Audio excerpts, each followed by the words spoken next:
today's webinar? I can't hear you, but yes, yeah, do kick off. Thank you. Okay, thank you so much. I'll hand to our facilitator, Professor Dr. Azam Ali, in a minute. Just let me welcome you to our webinar today. My name is Hildegard Lingnau. I'm the Executive Secretary of GFAR, Global Forum on Agricultural Research and Innovation. And I unfortunately have to send excuses for our chair and also for our white-collar colleagues, the younger people in agricultural research and development who are unfortunately on mission today and not able to join. Usually we do these meetings together with them to make sure that we always give room to the young generation coming up and taking these things further.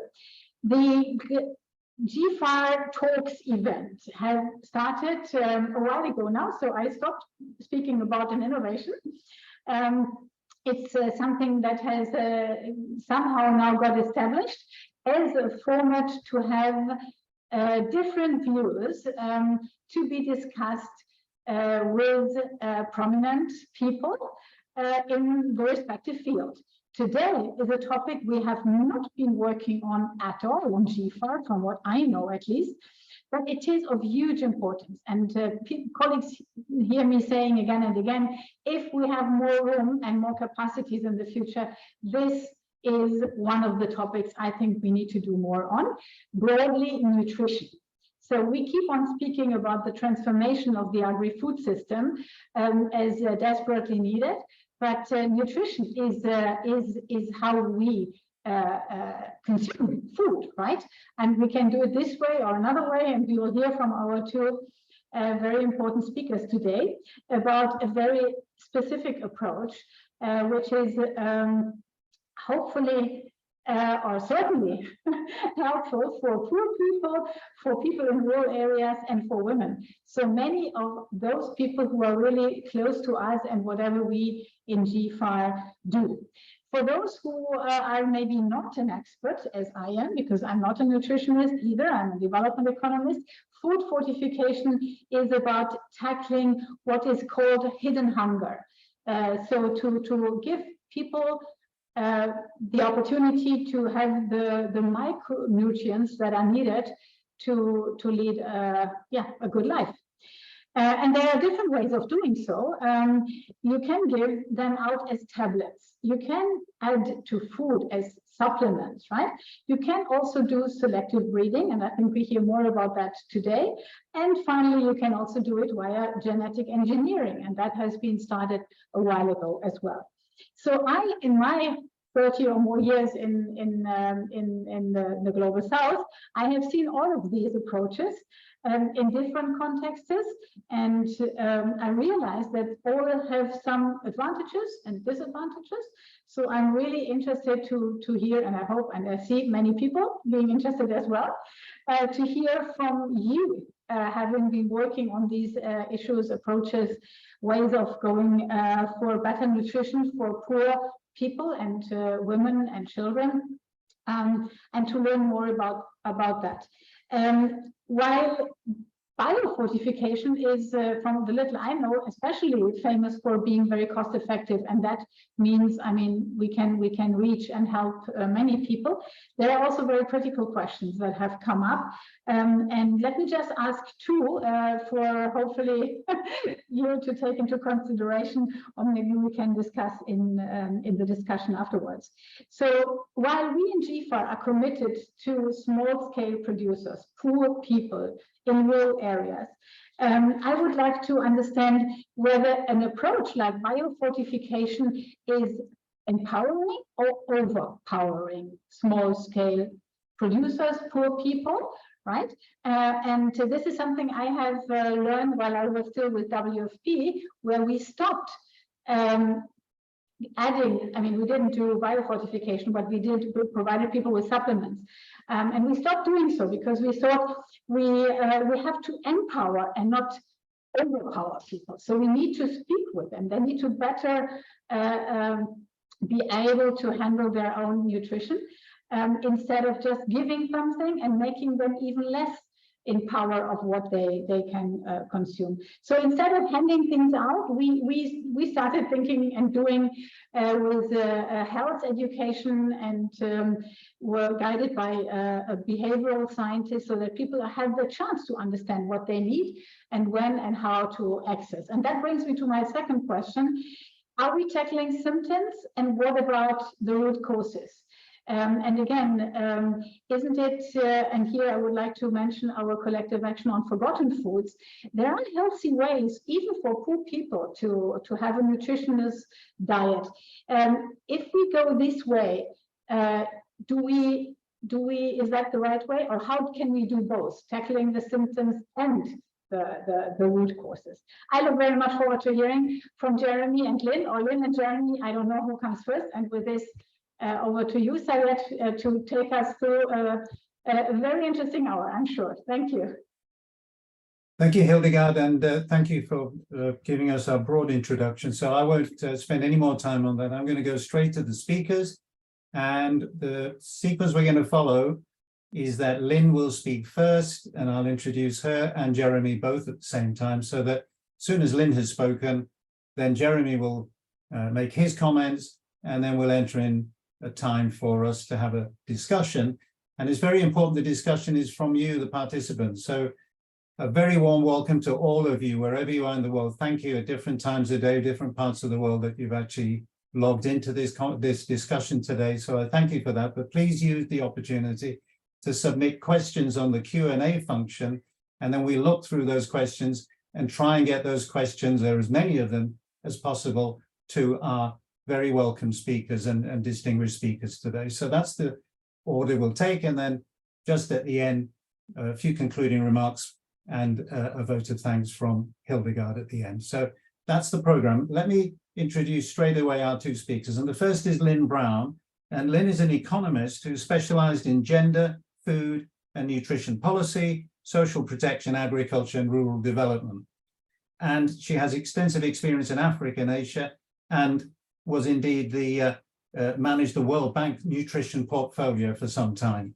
She was also the first chief economist of the World Food Programme, and is now the director of policy, strategy, and the Africa region at HarvestPlus, which is now 20 years old and has of course championed this whole strategy of biofortification, and is hosted by IFPRI. So that will be Lynn first. Let me also now introduce Jeremy. Dr. Jeremy Cherfas is a science writer and podcaster with long-standing interest in issues associated with food, nutrition, agriculture and development. And he is jointly responsible for the Agricultural Biodiversity weblog. And indeed, his podcast, Eat the Podcast, has twice been nominated for a James Beard Award. Until 2013, he was a communications officer at Biodiversity International, which of course is now part of the Alliance, CG Alliance between SEAT and Biodiversity International, and is now retired from that, but continues his activities as a science writer and podcaster. So those are our two very distinguished speakers. Let me turn straight away to Lynn to give her introductory presentation. And as soon as she finished, I'll just ask Jeremy to make his introductory comments. Lynn. Thank you, Sayed, and thank you to everybody who registered and is online. For me, this is my passion area. I'm towards the end of my career, and this is what motivates me. Because at the end of the day, 3 billion people today cannot afford a healthy, nutritious, diversified diet. And from my perspective, it's agriculture's role to deliver such a diet for everybody. And we're not doing that. And that's the problem. I think I have a slide that's about to come up so that I can, so this is my base slide that I often use. And you'll notice at the bottom is soil health, because crops need their nutrients from the soil, just as human beings need them from their food. And so it all starts with soil health. And in fact, the idea for biofortification didn't come as a sense of saying we're going to nutritionally enrich our crops through breeding. It actually came because wheat yields were falling in Australia. And they were falling because their soils were zinc deficient. So the wheat didn't get the nutrients it needed to be productive. And as a result, Australian breeders bred a wheat that had higher zinc content in the seed so that it would be more productive. And our founder, Howdy Buis, actually saw that and thought, well, if the zinc is in the seed, then it's in the grain. And that's what led to the idea for biofortification. How can we take staple crops and actually make them more nutritious? Because at the end of the day, if you think about rice, if you think about maize, if you think about potatoes, think of all the colors, the array of varieties of those crops. And those different colors tell you that they actually have different nutrient profiles. And yet too often we restrict our breeding to a very narrow array of varieties. So what biofortification does is breed crops that are staple crops that are more nutritious by exploiting that natural variation between different varieties. But of course, once we have the idea, I mean, Howdy took time to raise money, to get commitments, to actually do this. So, you know, we're actually relatively new. The idea was in the mid-90s. I actually worked with Howdy at that point in time when this idea was born, and then he set about doing it. But as you heard, it's only 20 years in terms of what we've actually been doing substantively. And why are we doing it? Well, the goal is to transform the staple food system. The staple food system. Why do we call it staples? Because it's the foundation of all diets, including healthy, nutritious, diversified diets. Staples will still be quite a dominant share. But for many people, they're overly dominant because they cannot afford a healthy, nutritious diet. So as a result, we are transforming that staple food system because staples are also the most resilient. Think about COVID. You know, we were plowing vegetables back into the ground. We were destroying eggs in America because there was no way to package them.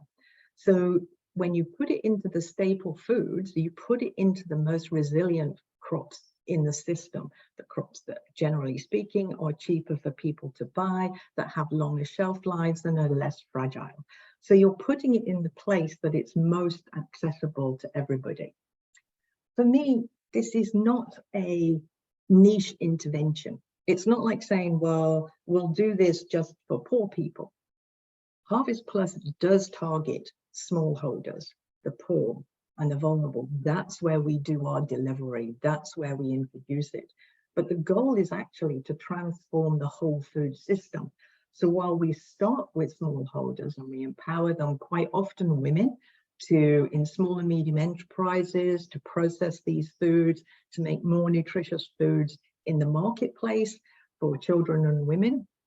The goal is, as the supply increases, we start to work with more commercial sectors to pull more and more demand from those farmers. So we create sustainable livelihoods. But the good news about nutrient-enriched staple crops is, by doing it this way, we are targeting people who are poor and vulnerable and don't have healthy, diversified diets. We're also protecting those, for example, who are vulnerable to poverty. Because when a shock comes along, we all know that shock will translate into an income problem for a household. And so by putting this into staple crops, these households will switch more to staple crops in the face of an income shock, and you're protecting some of their nutritional status. So by biofortification, we're making the staple food system more nutritionally resilient, and we're making poor and vulnerable people more nutritionally resilient. So as I said, we start with a value chain approach. We particularly deliver to smallholders. We actually target women and children. The breeding program is set to target women and children with a measurable increase in micronutrient status that makes a difference in their consumption. And then we work all the way along the value chain. So in many countries, we have, for example, in Nigeria, there's a company called Keto Foods, where we introduced a vitamin A custard with Atanike, which is now one of the backbones of her company. Her target audience is delivering nutritious foods at an affordable cost using many biofortified products. So we are working along that whole value chain. We work with governments on the policy side of it. So for example, in India, the government decided that having got iron pearl millet with much higher levels of iron and zinc, it did not want that displaced from its marketplace. So it put in a policy on seed release that requires it to have certain levels of iron and zinc now before it can be released. The African Union passed a declaration last year on biofortification and industrial fortification out of a focus of wanting Africans to be able to access more nutritious foods. And so that's what you see in the pyramid. Nutrient-enriched staples, that is the backbone. Dietary diversity, it is still the gold standard. It is not an either-or approach. This is a both. Nutrition enrichment of staples is just making sure people get more nutrients from their staple foods within a diversified diet. Post-harvest fortification is layering on additional nutrients of public health concern. However, some parts of industrial fortification have now run into problems because elements of the food industry use this as a method of selling what essentially are unhealthy foods but are made to look healthy. And then supplementation is layered on top because at certain parts of the life cycle, you need additional micronutrients. And so quite often those are done by supplementation. Pre-pregnancy and pregnancy would be the classic way that this is being done. So we were asked not to speak for very long, so I'm going to wrap up. And so to say, in 20 years, this year, we will reach about 1 million consumers on farm because that's what we measure where we deliver. Now, it was 6.6 million in 2017 with 181 varieties of crop. It was 12.8 million in 2021. So you can see that it starts slowly. You prove your concept. We proved the bioavailability. We did the randomized control trials on nutrition to prove that they had a nutritional impact. And there is an evidence brief on our website if you want to look at that evidence. And now the crops are in and scaling up, and they're scaling up rapidly. So our goal is that by 2030, we will reach 1 billion. And given progress to date, we have no reason to doubt that that will happen. So I'm going to close it here and hand it over to Jeremy.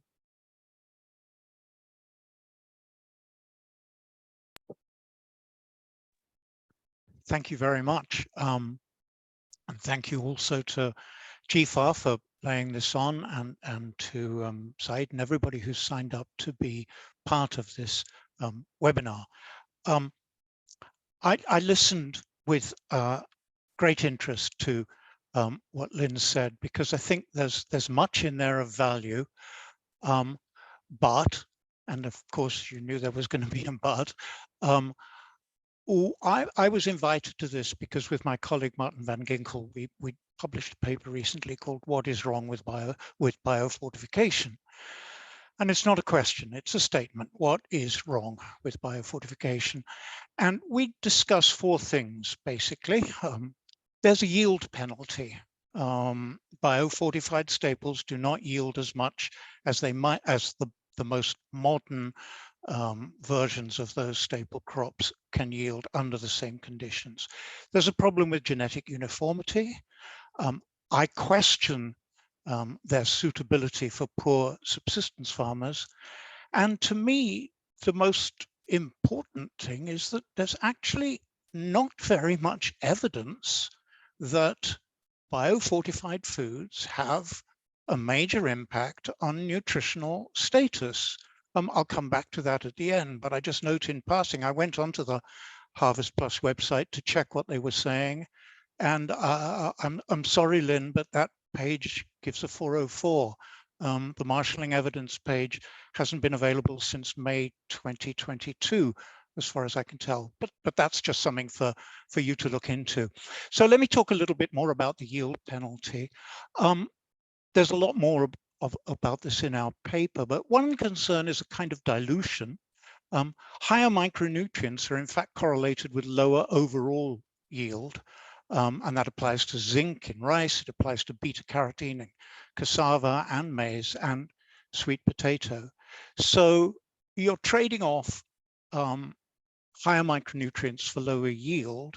And as Lynn pointed out, the point about staples is that they provide most of the macronutrients, the carbohydrates and fats especially. So I wonder what the value is of increasing the micronutrients in a staple crop when, after all, that can result in a decrease in yield directly. And the other problem is that, and Martin van Gilchem, my co-author of Breeder, looked at this in much more detail.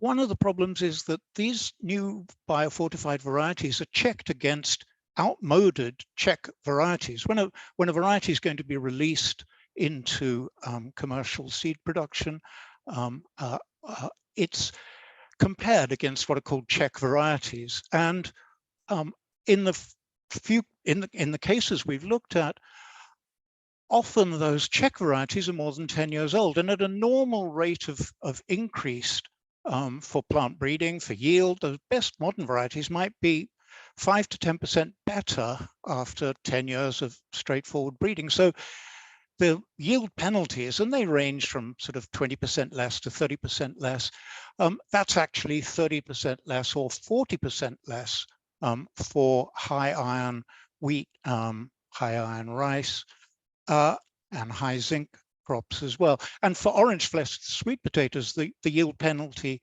is even worse. And that's not really spoken about very much. I wonder whether poor farmers will realize what they're getting into if they adopt a biofortified variety and discover that the yield is lower. So now they have actual macronutrient hunger, not just hidden hunger. The next problem I see is genetic uniformity. High micronutrient gene constructs, whether they're used in genetic manipulation directly or bred in from parent varieties, they do tend to get used over and over again because it's a lot more straightforward for a plant breeder to use a construct that they're familiar with, that they have markers for, that they can select. A lot easier for them to use one that they're familiar with. And there's a worrying trend now about mainstreaming biofortification into all breeding programs, where the idea is that now that we have these ways of increasing micronutrients, we should just make that a target of all breeding programs, where, as I say, marker-assisted selection and the pursuit of efficiency, that could mean the widespread presence of very few genetic constructs to deliver high micronutrient values. And we have good examples from the past about the dangers of genetic uniformity, which are seemingly unrelated to the gene itself. I mean, the classic example is southern corn blight. In the early 1970s, farmers in America lost up to half of their corn yield thanks to southern corn blight, which was associated with a gene for Texas male sterility. And that was the absolute basis of producing F1 hybrid corn. It robbed teenagers in Iowa and elsewhere of the summer job of removing the male flowers from corn because it did it genetically, and it turned out to make them susceptible to southern corn blight. Now you could say, okay, farmers can use fungicides. We don't know that it'll be a fungus necessarily. We don't know what the impact will be, but that the use of fungicides is not an answer, at least not for the small subsistence farmers that that biofortification aims to please. There are other difficulties with the suitability for smaller farmers. Biofortification HarvestPlus makes very big claims for reaching the poorest farmers and for delivering sustainably. And I do wonder how much farmers will appreciate the benefits. I mean, how much education do they need in order to grow these crops? In a few of the orange sweet potato programs, it turned out that nutrition education didn't actually make much difference to how much they were grown or how much they were eaten. And with orange flesh sweet potatoes, the micronutrient is clearly visible. They're bred to contain high values of beta carotene, which is the precursor for vitamin A, and you can see it. They're orange fleshed. I mean, that's their unique selling point. But with minerals like iron and zinc, that's invisible, absolutely invisible. You cannot know by looking at a seed whether it has a high micronutrient content or not. So when farmers save their own seeds, how are they going to know that they're not accidentally selecting seeds that are not, in fact, high micronutrient? And given what I mentioned earlier about the trade-off between yield and micronutrient content, I think it's entirely possible that even through random outcrossing or mutations, I think it's possible that you would actually get an increasing proportion of non-biofortified seeds in the population if you were selecting without knowing what the biofortification levels were. And then again, if you're going to the market to buy biofortified seeds, what's to stop an unscrupulous trader saying, yeah, these are high iron beans. Sure, go ahead, pay more for them. It's very good for you and for your children. You have no way of knowing. You spent the money. You don't get any benefit if there's benefit to be had. And given the yield penalty, if there isn't as much in macronutrients on the farm harvest, there won't be as much for sale. And I wonder how male farmers who by and large control the cash crops, I wonder how they're going to appreciate having less to sell if they do adopt some of these biofortified cereals in particular. So that's gender. That's the suitability for smaller farmers. I want to come on finally to the kind of lack of evidence that it works. I did a quick and dirty search in PubMed for biofortification and impact, and it's surprising to me how few papers actually measure the nutrient status of the target population before and after the intervention. There are surprisingly few, and we keep hearing about the same few. Yes, orange flesh sweet potato does sometimes impact serum retinol, and yes, you can measure slightly faster accommodation to dark, the pupil enlarging in children who've had orange flesh sweet potatoes. Iron-enriched millet does improve the level of light physical activity in school children, but it doesn't have any impact on their more vigorous activity. You look in detail at the papers, and very often they report no difference. I'm thinking of studies of high iron in young women and girls in Pakistan, lots and lots of others. They report that there's no difference, and then they go on to say that biofortification is the solution to hidden hunger and must be promoted. And in many, many examples I've looked at, there's a shift from biofortification can address hidden hunger to from showing that it can, instead of showing us that it does address hidden hunger.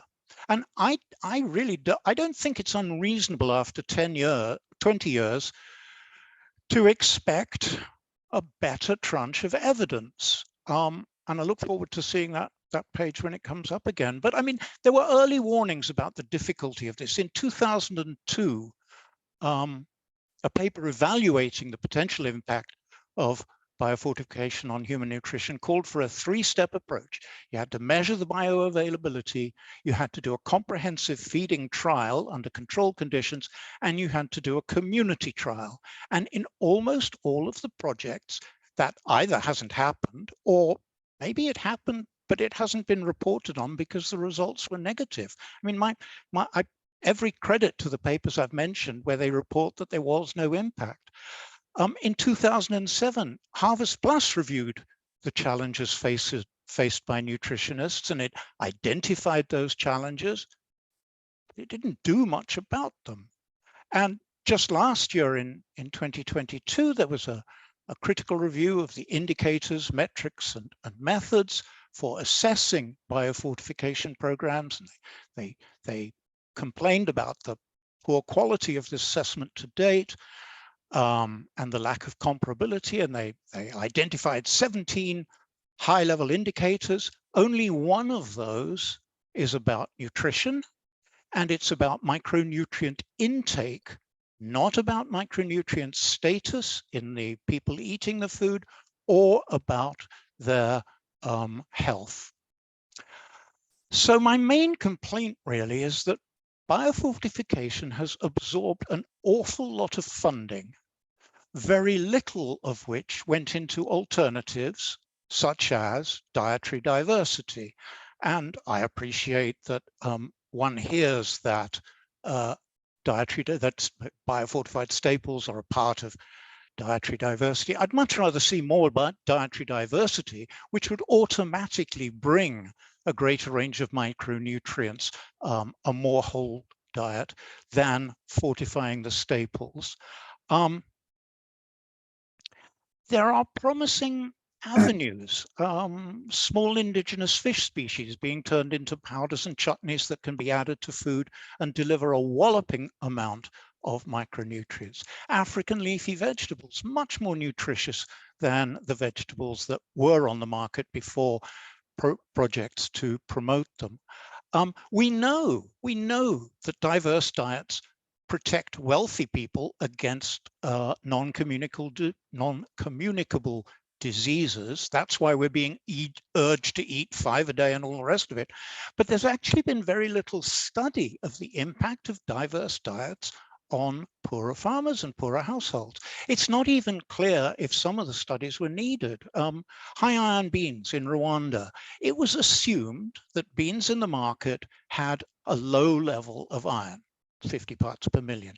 Actually, some of the varieties, even back then when HarvestPlus launched, averaged 70 parts per million, and the biofortification proponents never even checked. More recently, the difference between biofortified and non-biofortified beans in the market has been measured, and there's no significant difference between them. Okay, Rwanda does have... Jeremy, I'm going to have to stop you. We've had a very good run, and I think... Okay.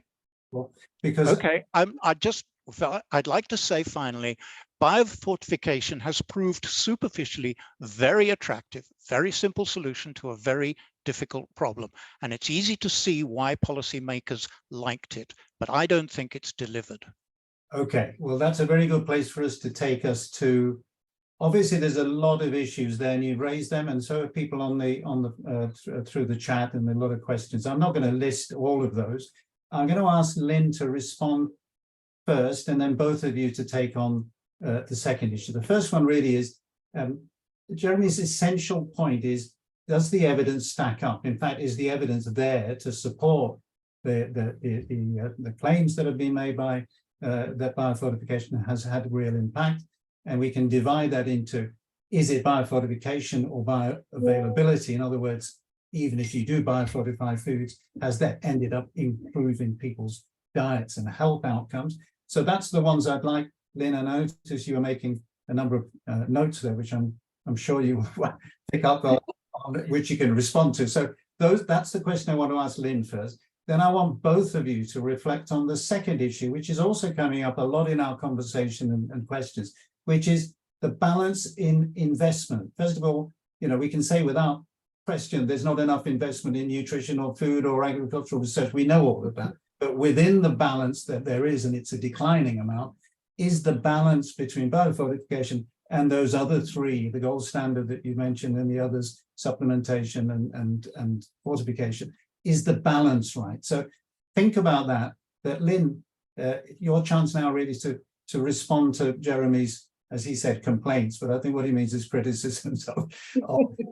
the evidence for biofortification as a success. Lynn. I think I'm not sure why you can't find the evidence brief online, because I have been to our website, and if you go to the Biofortification Hub and you scroll down, the evidence brief is there for sure, because I can download it myself. And I think, you know, part of the proof of concept for biofortification was breed the crop, make sure it has higher nutrient content. Then, okay, is it bioavailable? When it's eaten by a human being, can they convert that? Can they use that and access that nutrient? And that was done by carefully randomized, controlled feeding trials. And it was proved that yes, it did. And once that is done, in a sense, we don't do that every single time we roll out the intervention in an operational setting, because just as we eat our food on a daily basis and it provides nutrients that we know from the science, this is exactly the same with biofortification. We did the research, we showed it is bioavailable when consumed. It does make a difference to things like, for example, vitamin A in breast milk when a lactating woman consumes vitamin A maize. So the evidence brief is there and you can see all the studies. The other one I want to pick up is yield potential, because you've made a huge sort of thing about this always has a negative yield potential, and this is actually not true. So for example, I can cite Akbar 19 zinc wheat in Pakistan has an 8 to 10% higher yield and 30% more zinc and also more iron. It's also being grown on 3 million hectares of land.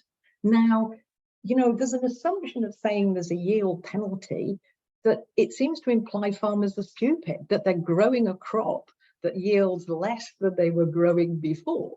Now, you and I both know that in that situation, if a farmer adopts a new variety and it doesn't perform as they need it to perform, they will abandon it. You know, farmers don't grow for nutrition. So, you know, Nigeria, vitamin A cassava, we have one that has double the yield.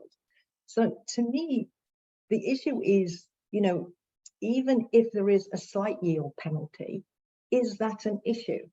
Today, we genuflect on the altar of yield when we are breeding. That's what we did in the Green Revolution, and it was fine. But we actually lost nutrient profile in some of our staple crops with that breeding. We should not be doing that anymore. We should at least maintain what we've got and hopefully do better. It's the same with climate change. If you breed a crop, or you have varieties for your breeding program, and one gives you a great yield in a good season, but has a 50% penalty in a drought, and another gives you 10% less yield on a good season, but only a 20% penalty in a drought, which one do you take in your breeding program? And I would argue quite often at the minute, it's the one with a higher yield. And it's true for climate change and it's true for nutrition. But we actually know that micronutrient deficiencies can cost a country 2 to 3% of its GDP. Is a 10% yield advantage and poorer nutrition worth 2 or 3% of your GDP? So, I mean, I think that, you know, many of the things that have been said apply across the board, and I'm trying to answer just the ones that are related to biofortification. And I'll leave it there, Syed, because I know you want to get to the other questions. Thank you, and I'm very grateful, because I don't want to get into, of course, we could spend the next 25 minutes talking about, you know, claims and counterclaims. What I do think we can do is, I hope we can agree, is we really need a meta-analysis of the evidence for biofortification so that all of these statements that we're making are actually put into, and there is a paper, I mean, Jeremy's paper, What is Wrong with Biofortification, is another question, and obviously coming from a particular point. Can we now agree that a meta-analysis of the impact of biofortification with all of the pros and cons, all of the examples that have been given now, can be put together so that we can actually have a really good science-based evidence for biofortification? Would that be something that both of you think is a requirement? And just reflect on it, because otherwise we'll get into a conversation about that. But at the end, I'd like that, excuse me, to be one of our conclusions. Let me now turn to the issue of the balance in investment. And that really is the key now, because with limited and declining investment, is the balance between biofortification and the other three strategies to improve nutrition correct? And for that, let me ask Jeremy to make the first comment and then Lynn to respond to that. I think it's very, very difficult to even approach the question of the balance of investment, because we don't have very good evidence of how much investment went into different things at different times. I'd like to see the meta-analysis, but I want to see the meta-analysis, and there was one published, I think, last year, comparing different approaches to increasing micronutrient levels. I think you can have a meta-analysis of biofortification if you like, but what I want to see is the comparison of biofortification with dietary diversity. And to see, I mean, I've seen, for example, I've seen justifications for biofortification on the ground, on the basis of the cost of dailies, disability adjusted life years. And they just say, hey, it's $2 a daily, that's cheap. Well, how much is a daily if you do dietary diversity and you do it right? So I don't know how to apportion the investment. I haven't a clue how to apportion the investment. I would guess that if you spent 10% of 2 to 3% of GDP globally on dietary diversity, you might get somewhere, but I have no idea how to actually apportion it. Let me turn to Lynn, but I take your point, Jeremy, and I think if we reflect on the meta-analysis of all forms of nutrition so that we can actually sit down and look at the pros and cons and the evidence base for each of them and their contribution, that is a rather better analysis than, you know, let's take biofortification separately from everything else. So let's make that, if we may, a conclusion that we can look at this meta-analysis to answer the question you're asking. How do we then apportion resources to it? Lynn, what do you think? Sitting where you are in HarvestPlus, Standard Degree, and the CG, the one CG, essentially, the mandate is there, but when you look at the whole spectrum, is the relative balance, not the absolute numbers, but the relative balance in biofortification correct? Or do you think we really have to look at the others in an equivalent way than we have at HarvestPlus to look specifically at biofortification? I mean, I think this is a difficult question. I mean, nutrition is a multi-sectoral intervention. So it's about agriculture, it's about food, it's about nutrition of what you eat, it's about water, it's about sanitation, it's about access to healthcare. So, you know, my fear is you take one sort of intervention and you are trying to say, well, it's not doing this, this, and this, but it wasn't geared to do this, this, and this. So, you know, disability adjusted life years is what is usually used in nutrition and health. Does it say? So in actual fact, biofortified crops on the analysis were $15 to $20 savings in disability adjusted life years, which is well below the World Bank's threshold for saving one, which is $270 US. So I think that, you know, my concern here is we're trying to focus on one intervention and then expect it to deliver everything. So to me, in the CG, should nutrition be mainstreamed? Yes. You know, we should not be genuflecting on the altar of yield. We should actually look at nutrition and make sure we're doing no harm. But the broader issue is also, what do we focus on? We've talked about diet diversity. We haven't talked about staple crop diversity. Wheat, rice, maize. This is not good enough. Where are the pearl millets, the sorghums? I mean, in biofortification, we did have programs, pearl millet, sorghum, cowpea, plantain.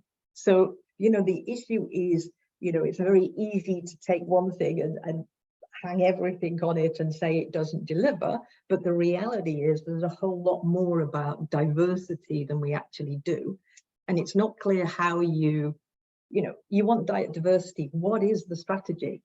I mean, the food-based approach to nutrition in the 90s was diet diversity. So, you know, Is it more research into fruits and vegetables? Is it more research into animal source foods? Is it minimum wage legislation that gives people an income to afford the diets and demand it? Is it social protection that stops people falling below a threshold so they can demand it? I mean, I think when you take diet diversity, I've not seen the strategy for diet diversity articulated in a way that it could then be measured as success or failure, which is what essentially is trying to be done now with biofortification. It's an excellent and very good point to pass to Jeremy, because if the alternative, the real strategy, you know, many of us talk about dietary diversity, but what do we mean by it and how do we achieve that, where the metrics are going to be, if not more difficult, they're certainly going to be more difficult than biofortification because of the breadth of the subject. But Jeremy, what is, let's change your title. What is wrong with biofortification? What is wrong with dietary diversification? The main thing that's wrong with it is that it's difficult, and it's culture dependent, and it doesn't scale. These are the things that I think are holding it back, because what works in a smallholder farmer in Ethiopia is not even going to work in Rwanda, which won't work in Bangladesh. The culture of food is, in a way, is the obstacle, because it requires tailor-made solutions for each group of people that you're trying to work with. And that, to me, that's the big problem, that it doesn't have scalability. Now, it has a kind of meta scalability in that you can learn in one place the sorts of things that are worth trying in another place, but it doesn't have the obvious, well, if we can get 3,000 farmers doing the same thing, we'll have improved lives for 30,000 people. And I think that's the main obstacle. It's difficult. Let's pursue that a little bit longer, because diversification is difficult in every sense, because, you know, we don't have an immediate answer because the scalability and the locality and the cultural issues, etc. But can this issue now be addressed through a spectrum of, you know, I notice in the case of biofortification, it isn't just the main staples, and I think you've got figures of 420 biofortified varieties, but you've looked at iron-rich beans, cowpeas and millets. Well, we would consider those often to be underutilized and not mainstream crops. You know, zinc-rich maize, rice, wheat, well, of course, those are the main staples. Vitamin-rich bananas, plantains, maize, cassava, sweet potato. Lynn, is that the plan with HarvestPlus, is to broaden the spectrum of species? Because you call them staple crops, but actually many of your crops are not the classical Green Revolution staple crops. And is that part of HarvestPlus long-term strategy, or will you focus on the crops you already have? You could get me fired from the CG for this question, because, you know, people will tell you that we did have a broader spectrum of crops, but then those, what you might call the orphan crops or the more forgotten crops, were not funded. It makes me particularly angry in the CG, and people will tell you that I have said that we don't have anything to offer in the Sahel, because at the end of the day, the Sahel is sorghums and millets and cowpeas, and yet those are not particularly dominant in CG breeding programs. There is some breeding, but it's very limited compared to wheat, rice and maize. So you have a region of the world that is particularly fragile in terms of its climate and its land and its insecurity, and it's an agricultural region that, frankly, we have little to offer. So from my perspective of what I would like to see with HarvestPlus, and I think I speak to others, yes, we should be doing this on a diverse array of crops, including ones that are not wheat, rice and maize.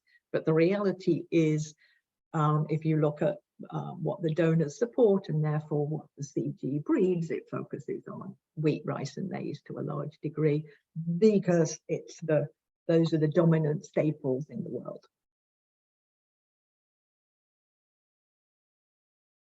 Jeremy. I would love to see more diversification of staples. Absolutely. I mean, I can't fault that. Whether they need to be biofortified staples, I don't know. I don't think so. I think let's get the macronutrients from the staples without losing the micronutrients. I take that point very strongly. But let's also get, I mean, for micronutrients, I think it is a question of availability and affordability of the diverse crops that would go into a healthy diet. But let's face it, you know, rich, unsustainable diets are also lacking in diversity and are also lacking in micronutrients. You know, this is not exclusively a problem that we come with solutions. Well, that's a very strong point. Of course, hidden hunger isn't just poor people in marginal areas. Of course, hidden hunger is now, you know, there's more obesity on the planet than there is, you know, undernourished people. So these are huge global problems. And I want to come, and I apologize to everybody, we can't do justice to a topic like this in 45 minutes. So, you know, we're not going to come to a conclusion with a happy outcome, but I do want to make some sort of final points that we can actually reflect on and get to some sort of actions, particularly for GFAR and the GFAR community, because clearly the purpose of GFAR is to bring together you know, competences and collective actions around these intractable and very complex issues. But I'm going to put you both on the spot because the real elephant in the room, of course, are the Sustainable Development Goals. And as a last question for you both, SDG 2, and we know we're behind on all of them and we keep saying it's COVID and Ukraine war, but essentially political will has not delivered what the political commitments were. SDG 2, end hunger, which is what we always call it, but it then goes on to achieve food security and improved, not improved, but improved nutrition and promote sustainable agriculture. So sitting where we are, how does what you've been proposing, let's take biofortification first, address that, this huge issue of SDG 2 being more than end hunger, and how is it going to address the issues of nutrition and sustainable agriculture in our future climates? Lynn. Well, that's a nice, easy question to finish up. I think the easy ones from the end. Yeah. I mean, I think from a biofortification perspective, I mean, you know, Jeremy's focused much on staple foods contributing only macronutrients, whereas obviously biofortification is contributing micronutrients at a lower cost than would be in a diversified diet.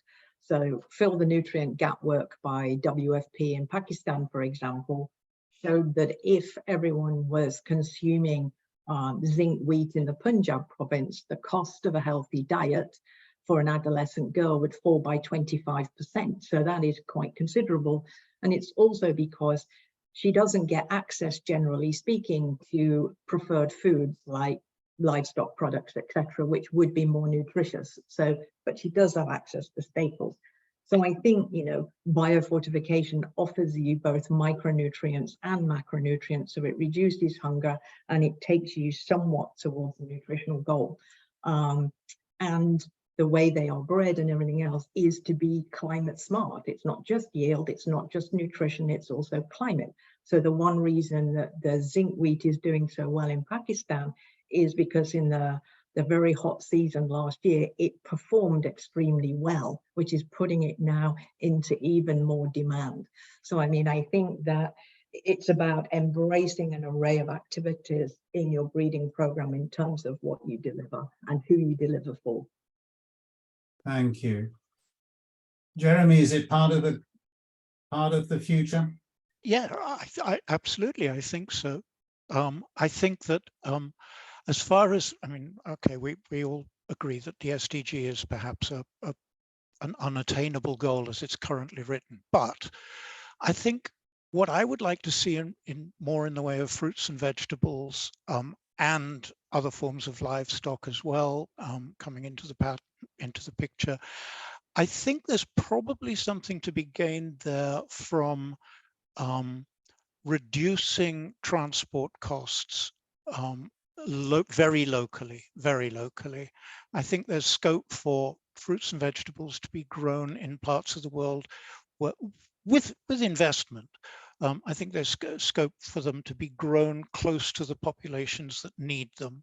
I worry about urbanization being the biggest disruptor of that possibility, because as populations, as urban centers grow, the perimeter relative to the number of people goes down. So relative to the number of people within it goes down. So I think there are definite problems with supplying the fruits and vegetables and other foods to populations. If those problems can be addressed, I think they might turn out to be as sustainable, if not more so, than shipping in large quantities of biofortified staples to places where they aren't growing. Thank you. Thank you both. And I want to personally thank you both, because when we set up GFAR Talks, these were the sorts of issues we wanted to have. Challenging, but actually wonderful articulation by both of you, and courtesy, I respect for each other. So I thank you both for all of that, but there is a lot to be done. And one of our outcomes will be certainly this event is recorded, and of course we'll see what the feedback from that is. I want to thank the many people who've actually registered and attended this talk, and for their very large number of questions, which we just simply haven't had time to go through and distill into more than the questions I've raised. And I want to thank all of you so that we can actually lead to conclusions that lead to actions rather than fixed positions. And that's really our purpose in hosting these talks. I'm going to thank you all and then pass back to Hildegard for her concluding remarks. Thank you all. Thank you so much, Syed, for another really super interesting and controversial discussion. And I think we can end on a very positive note, but because not only we have heard so many good points from our two very important speakers, many thanks for not only being with us, but being so outspoken, which allows us and our communities who are not experts necessarily on the topic to better understand and altogether find a way into achieving SDG, as Syed just said. So I really appreciate today's really open discussion, very controversial, very engaging. You should look at the questions and answers at the chat box. I've never seen that many questions and points coming up, so we can hopefully save it. And Syed will be so kind to try to write it up so that we can take it away. No answer, nothing is right or wrong. And it's not either or, I think. We have to find the best possible solutions to combine the different approaches. And GFAR is trying to do that. We are a global forum. We are happy to sit on CGIAR System Council and follow with great interest the research that's happening there. We do the same and hope to be supportive for agricultural research and innovation happening in the Global South as well. That's our very mandate, to bring it all together. Always doing whatever we do with and for small-scale producers, and there were so many discussions in the chat about how to benefit from what you have been saying for the poor people, the small-scale producers. So in that sense, it was a super interesting discussion. I would like to thank both of you. And sorry, I wanted to say, not only we are sitting on the System Council of CGIAR, we just started a collective action on soil fertility / agroecological approaches. We haven't been working on that at all, but I think with these two ways of working, engaging, and hopefully also engaging with the two of you, Jeremy and Lynn, we look forward to future discussions on this and many other exciting topics. Many thanks, Syed, for making this possible within 1 hour, and many